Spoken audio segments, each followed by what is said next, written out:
Hello সবাইকে, আজকে আমি একটি নতুন পাঞ্জাবির ভিডিও নিয়ে চলে এসেছি। আরে সামনে দুর্গাপূজা, পাঞ্জাবি ছাড়া আর কিসেরই বা ভিডিও দিতে পারি বলো? আমি সাধারণত ১ মাস হাতে সময় না নিয়ে অর্ডার কনফার্ম করি না। আর পুজোর সময় হলে সেখানে তো ২ মাস অন্তত হাতে সময় রাখতেই হবে।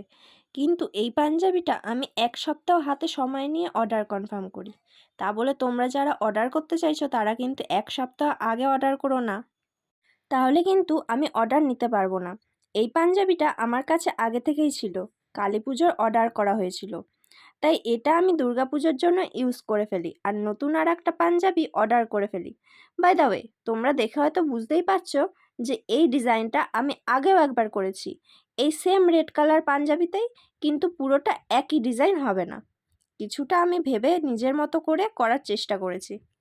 পুজোর সময় ২ মাস আগে অর্ডার নেওয়ার কারণ হচ্ছে ১৯ দিন আগে আমি পাঞ্জাবি অর্ডার করেছি।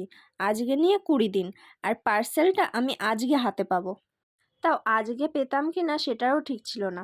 আমার পরিচিত একটি ব্যক্তির ফ্রেন্ড ডিটিডিসি কোরিয়ার সার্ভিস সেন্টারে কাজ করে। তার দ্বারা পার্সেলটা আনানো হয়েছে, ভাবতে পারছো? নয়তো আমার পার্সেল হয়তো এখনও শ্রীরামপুরের কোনো ডিটিডিসি অফিসে পড়ে থাকতো। যার কাছ থেকে আমি পাঞ্জাবি অর্ডার করি সে ৭ থেকে ১০ দিন সময় নেয় পার্সেল কুরিয়ার করতে। পুজোর সময় তাই সে ১০ দিন সময় নিয়েছে। আর ডিটিডিসি যেখানে ২ দিনে পার্সেল হাতে পৌঁছে দেয় অন্য সময়, সেখানে পুজোর জন্য ৭ দিনেও পৌঁছায়নি। ১০ দিন লেগে গেল পার্সেল আমার কাছে আসতে। তাহলে তোমরাই বলো, আমি কি করে হাতে সময় না নিয়ে অর্ডার কনফার্ম করি? তারপর সময় মতো না দিতে পারলে তখন তোমরাই কথা শোনাবে, তাই না? তাই আমি কোনো রকম চান্স নিতে চাই না। অনেকেই কিছুদিন আগে অর্ডার করতে চাও, অনেক রিকোয়েস্টও করো অর্ডারটা নেওয়ার জন্য, কিন্তু এরকম মাথায় টেনশন কে নিতে চাইবে? তোমরাই বলো। তার থেকে ভালো না হাতে একটু সময় দিয়ে অর্ডারটা দিলে? এক্ষেত্রে আমি কাজটা সুন্দরভাবে করতেও পারবো।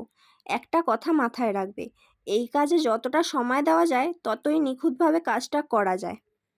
আর যারা জানেন না তাদের জন্য বলছি, পুজোর কটা দিন ডিটিডিসি কোরিয়ার সার্ভিস বন্ধ থাকে। অন্য কোরিয়ার সার্ভিসের কথা জানি না, বাট ডিটিডিসি বন্ধ থাকে। আমিও জানতাম না। আগের বছর একজন অর্ডার করেছিল, আর সেটা আমার কাছে সময় মতো না পৌঁছানোর কারণে সে সেই অর্ডারটা ক্যান্সেল করে দেয়। আর আমাকে টাকাটাও ফেরত দিতে হয়। লাস্টে পাঞ্জাবিটা আমার কাছেই থেকে যায়। শেষে সেটা আমি একজনকে তার বার্থডেতে গিফট করে দিই। যাই হোক, আমার আজকের এই নতুন কাজটা তোমাদের কেমন লাগলো অবশ্যই কিন্তু কমেন্ট করে জানিও। কালী পুজো আর লক্ষ্মী পুজোর জন্য পাঞ্জাবি অর্ডার নেওয়া বন্ধ করে দিয়েছি। তবে কালী পুজোর জন্য ১৪ প্রদীপ থালির সেটের অর্ডার এখনও নিচ্ছি। তবে সেটা কাছাকাছির মধ্যে কেউ অর্ডার করলে তবেই, যাতে সেটা আমি হ্যান্ড টু হ্যান্ড ডেলিভারি করে দিতে পারি। দুর্গাপুজোতে যারা রিজনেবল প্রাইসের মধ্যে মেহেন্দি পড়তে চাইছো তারা আমার সাথে যোগাযোগ করতে পারো। সবাই খুব ভালো থেকো এবং সুস্থ থেকো। টাটা।